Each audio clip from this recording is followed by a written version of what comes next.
Hey, it's Chuck Gross here. Happy Wednesday, everyone. Hope you're having a great week so far. There are a couple things to cover tonight, so let's go ahead and get started. Let's see here. Alrighty, so first is I have the Q&A portion of the Hangout turned on the right-hand side. So if you have a question that you'd like to ask and you haven't asked it already, you can submit the question through that interface.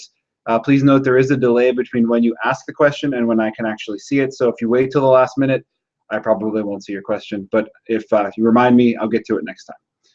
All right, so on to our first question. The first question comes from Jeff, and Jeff asks, how concerned should I be about going over my sodium goal in MyFitnessPal? So that's a great question, Jeff. While an incredibly high sodium intake might be a concern for your general health, for weight loss, it's not entirely important.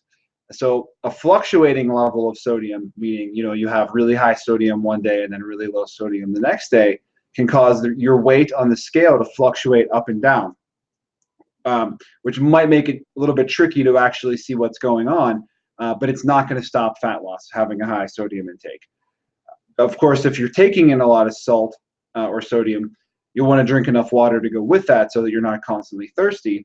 But what's more important is the balance of sodium to the other nutrients, things like potassium and magnesium. But I don't think you really need to worry about that so much as long as you're eating a balanced diet that includes fruits and vegetables. As long as those things are taken care of, I don't really think it's too much to worry about for weight loss. Now, with that said, for health purposes, it's going to depend on your individual health and what you're predisposed to from environment or genetics or other conditions that you may have. For example, as a result of my weight loss, I have low blood pressure. Sometimes if I don't get enough salt, I get dizzy when I stand up too fast. So my doctor basically advised me to salt everything. I use Morton light salt, which you'll find in the regular salt aisle, and it's not like diet salt or anything. It's just half magnesium, half potassium. And I use that because I get really bad leg cramps if I don't get enough potassium. And I do eat bananas and everything, but it's just not enough. So I apparently need a high potassium intake to deal with my high sodium intake. But that was doctor advised, so I'm not recommending you change something without consulting with your doctor first. But like I said, the health implications of a high sodium intake are something that you might want to discuss with your doctor. But as far as weight loss goes, it's really nothing to worry about. As long as you're able to get past the fact that the scale can fluctuate up and down over a long enough period of time, you'd be able to see a trend going down, though, meaning the spikes wouldn't spike as high and the drops wouldn't drop as low. So or they would drop even lower, meaning you'd kind of see the downward trend of your weight. All right. Our second question comes from Gretchen. Gretchen asks, I've noticed that my shoulders are a little stiff from lifting. Are there any stretches that you recommend? They don't hurt, but they feel tight. So this is a great question, and it's near and dear to my heart because I have some shoulder problems myself, and I'm guessing that they come from excessive computer usage combined with some intense shoulder workouts. So even if you aren't actively lifting, doing lifts that engage your shoulders directly, I'd still highly recommend looking at some type of shoulder and upper back stretches if you're a constant computer user for your job or for your hobbies, which basically describes me to a T. So there's a couple different stretches that I want to go over, and I'm going to do my best to kind of demonstrate them here on the video. So the first is a dynamic stretch that you can do while seated, and that's shoulder rolls. It's a good idea to take a break from computer usage, constant computer usage. So this is something you can just kind of move your chair back for and do these. So I'm going to stand back a second, and you want to kind of start sitting with an upright posture, and you want to keep your head in a neutral position. And what that means is it's kind of down a little bit, almost like your chin. No, you can't see my chin, but you get the idea. The chin is touching, not touching your chest, but it's angled down a little bit, and you're relaxed. It shouldn't be like scrunched up or lean back or anything. It should just be a relaxed, neutral head position. And by default, that's kind of pointing down slightly. So you'd want to relax your hands and your arms kind of on your lap or your legs. And then you'd start by rolling your shoulders up towards your ears, back, and then returning down to the bottom position while you keep your head in place. It's important to not really move your head at all. after you've done that a couple times, however many reps you want to do, you can kind of reverse the movement and come this way. And you probably can't hear it, but my shoulders are popping like crazy. And that's normal. I guess that's just part of getting older. One of the fun things about that, it's nothing to really worry about. So don't worry about my shoulders. That pretty much covers that one. And you can do that a couple times. It's not really going to be an impact on making you sore or anything. It's just really kind of rolling your shoulders out. Because most people, when they sit at a computer all day, they tend to hunch forward and their shoulders are this way and rolled forward, and you kind of want to unroll them. So if that's you, that describes your typing posture. Rolling back this way is going to have more of an impact than rolling the opposite way. So that covers that one. The second stretch is also a dynamic stretch, and that's shoulder windmills. And these are a little bit more fun. You'll probably want to do these standing. And I usually start all of my workouts with these just to loosen my shoulders up because I know I have problems. So I'd probably start with smaller circles, and that's going forward like this. I'd probably do about 10 reps. And then what you want to do next is kind of up to you which order you want to do it in. I like to go from the smaller rotations like this to a medium one, do the reps there, and then go to a wide one all the way around. And you can kind of really get into that and really swing them around. Once you've done that, you can reverse, again, go backwards, smaller circles, medium circles, and then, again, to the big circles. You could do that, or you could go all small circles, so all small forward, all small back, however you want to do it, whatever is best for you. So, and like I said, these can be fun, and if you have sufficient ceiling room and room beside you, you can really get those arms swinging. You still want to have control over the movement, and that should loosen your shoulders up pretty good. So the third stretch is also dynamic. Let me clarify. Dynamic stretch is something that you're doing a movement for, and a static stretch is something that you're normally holding for time or until it feels a certain way. So dynamic means just movement. So the name of this might sound a little bit scary, but I promise it's nothing to be scared of.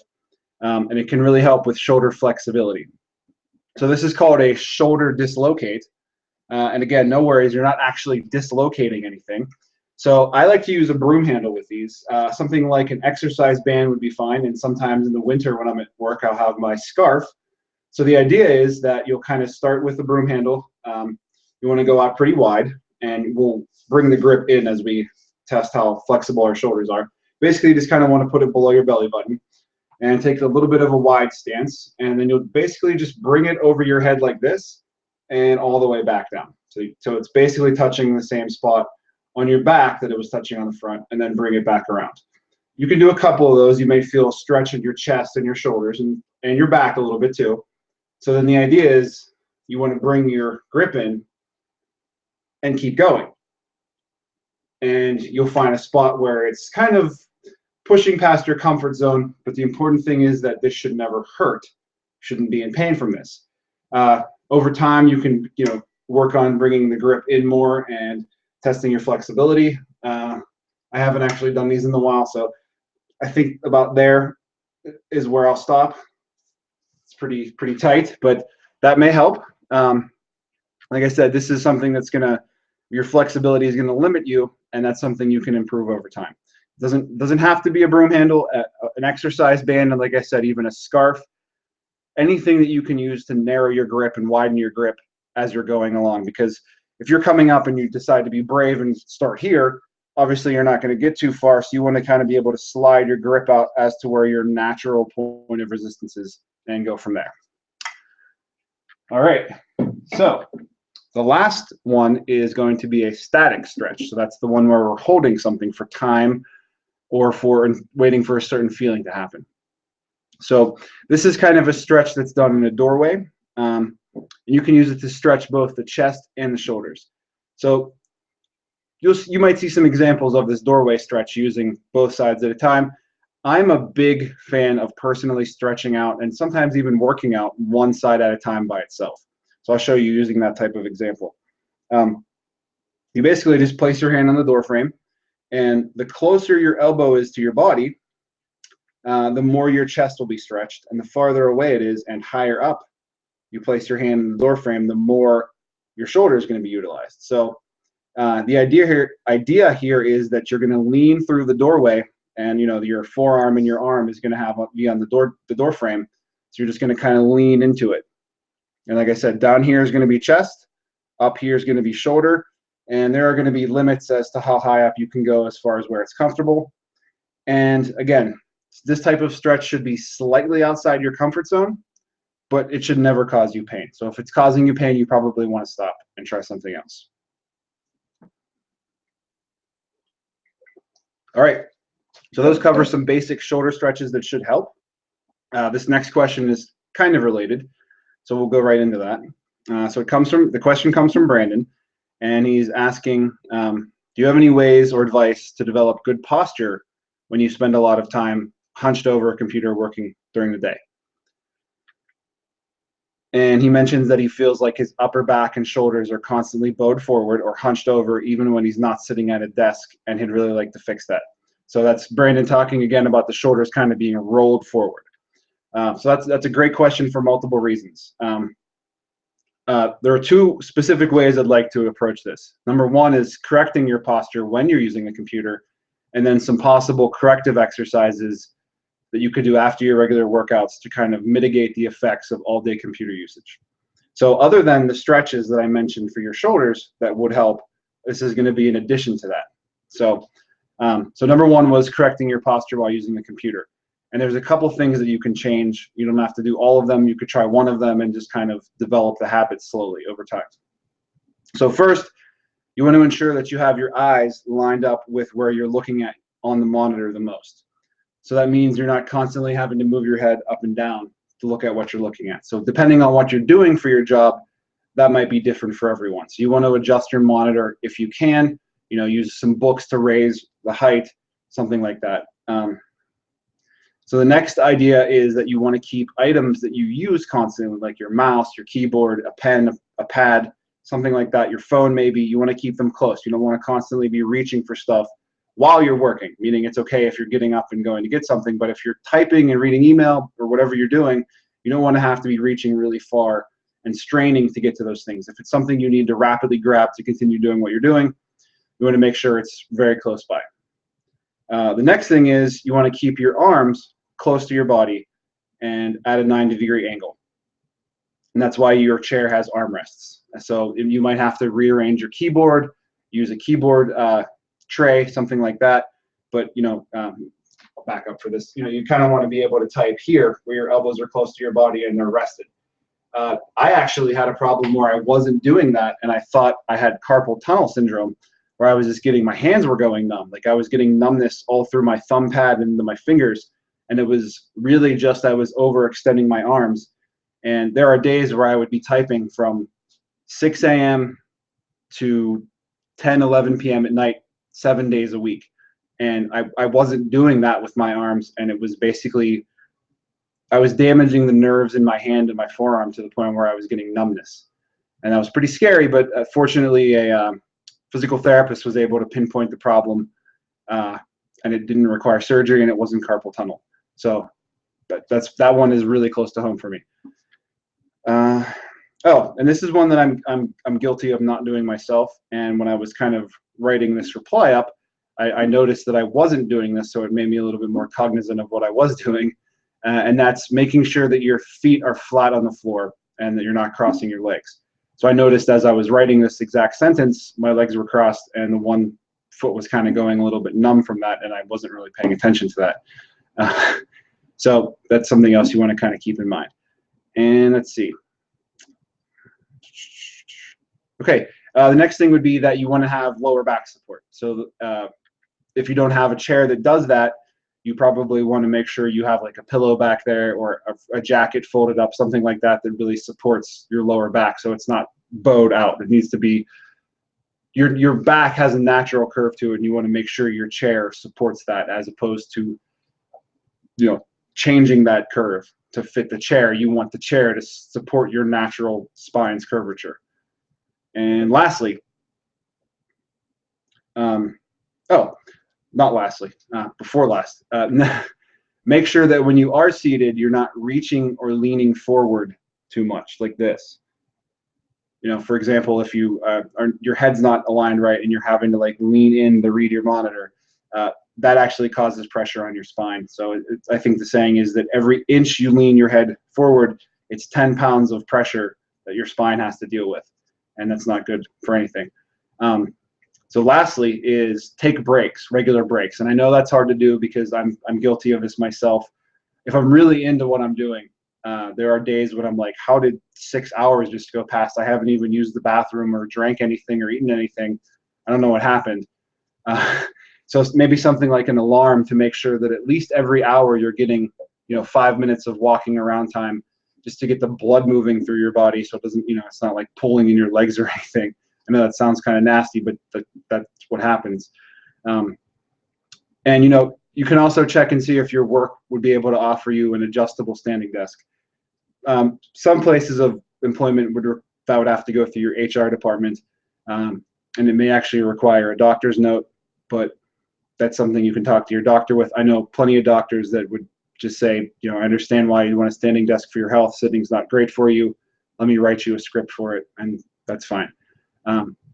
If you go that route, let me know, because standing desks kind of offer some other complications. I'm standing for this hangout as a attempt to stand more myself. And one of the things, here I'll show you, is I bought this at Sam's Club, and it's a pad. It's called an anti-fatigue mat, and they're mostly used by chefs that work in restaurants, like prep line chefs, so that you can stand, but it doesn't fatigue your feet, because just standing on a hard floor is terrible. So you want something that actually supports you, and basically it feels like standing on a 3-foot wide tennis shoe, the inside of a tennis shoe. So there's like support, and it's bouncy, and you don't get fatigued from actually standing for the whole time. So, if you end up getting a standing desk or asking about one and you need some specific advice, please let me know. All right, on to the corrective exercises on the same topic of how to deal with shoulders being rolled forward. So, let's see. Yes. So what happens is, since I'm going to use you as an example, Brandon, I know you've been working out regularly, and that includes lots of bench press and overhead press.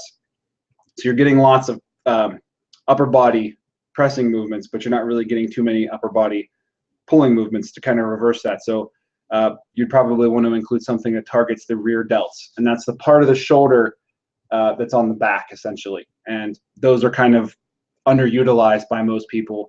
And with all the typing and leaning forward and hunching, those kind of almost get, they almost degenerate, where you're losing muscle in those areas. So some specific exercises you could do would be